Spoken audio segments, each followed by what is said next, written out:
Yes, good morning po. Good morning. Ano po yon? Meron po sana ako itatanong. Sige po. Kasi po yung aking lote, nasa pangalan ko po. Okay. Pero nandun po sa hipag po, ayaw niya ibigay sa akin. Ano po bang gawin ko? Well, kung ang lote po ay titulado at nasa pangalan po ninyo, pwede ho kayong mag-file na sa barangay na ejectment suit, no? Laban sa hipag po ninyo dahil kayo po ang may-ari ng lupa. Dahil hindi naman porket siya yung nakatira po doon, pag may-ari na po siya. Ang pagbabatayin po yung pag may-ari ng lupa at sinong may karapatan sa lupa, yung mga dokumento na hawak po ninyo kung kayo po ay hawak ng titulo o anumang rights. So ang payo ko po,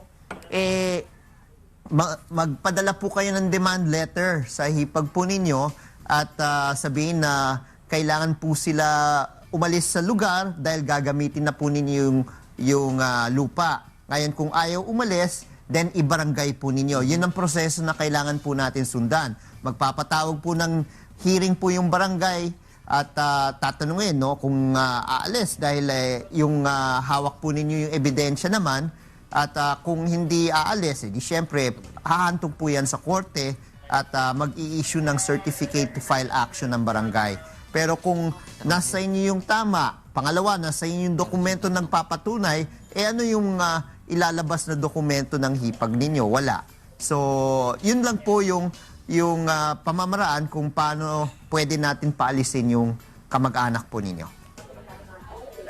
Opo. Ano Sige po. Tapos na po ako sa barangay. Okay.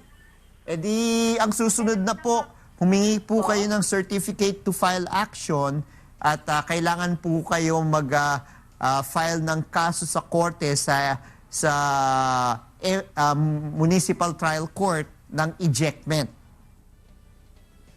Ganun po. Or forcible entry dahil sila yung pumasok na walang paintulot if ever. Okay. Salamat po. Maraming salamat rin po, nanay.